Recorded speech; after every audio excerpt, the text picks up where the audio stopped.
ನನಗೆ ಅವಾಗಿಂದ ಏನಂದ್ರೆ ನಮ್ಮ ಅಮ್ಮ ನೋಡಿದಾಗ ಯಾವಾಗ್ಲೂ ಪರ್ಸ್ ಇಟ್ಕೊಂಡ್ರೆ ನನ್ಗೇನಂದ್ರೆ ನನ್ನ ಇಮ್ಯಾಜಿನೇಷನ್ ಪರ್ಸ್ ತುಂಬಾ ದುಡ್ಡಿದೆ, ನಾನು ನಮ್ಮ ಅಮ್ಮನ ತರ ಆಗ್ಬೇಕು, ಚೆನ್ನಾಗಿ ಸಂಪಾದನೆ ಮಾಡ್ಬೇಕು ಅಂದ್ರೆ ನಮ್ಮಮ್ಮ ಸಂಪಾದನೆ ಅನ್ನೋದಕ್ಕಿಂತ ಹೆಚ್ಚಾಗಿ ಅಷ್ಟು ಸಿನಿಮಾಗಳನ್ನ ಮಾಡಿ, ಅಷ್ಟು ಜನ ಇಂಟ್ರೊಡ್ಯೂಸ್ ಮಾಡಿ, ಅಷ್ಟು ಒಳ್ಳೊಳ್ಳೆ ಸಿನಿಮಾಗಳು ಮಾಡಿ ಅವ್ರು ನೋಡ್ಕೊಂಡು ಬೆಳೆದಿರೋದ್ರಿಂದ ನನಗೆ ಖುಷಿ ಆಗೋದೇನಂದ್ರೆ ನನಗೆ ಇವತ್ತು 2 ಹೆಣ್ಮಕ್ಳು. ಸೊ ನಾನು ಹೇಳೋದೇನಂದ್ರೆ ಈ ಕಾರ್ಯಕ್ರಮದಲ್ಲಿ ನಮ್ಮ ತಾಯಿ ನೋಡಿ ಬೆಳೆದಿರೋದೇನಂದ್ರೆ ಹೆಣ್ಣು ಬೇರೆ ಗಂಡು ಬೇರೆ ಅಲ್ಲ, ಎಲ್ಲ ಈಕ್ವಲ್. ಸೊ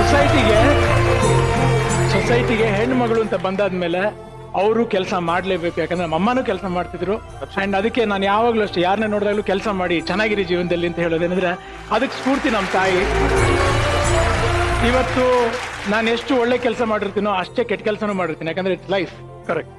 ಸೊ ಆ ಇದರಲ್ಲಿ ಎಲ್ಲದನ್ನು ತಿದ್ದಿ ಬೆಳೆಸಿರೋರು ಬಂದು ನನ್ನ ತಾಯಿ. So first my mother.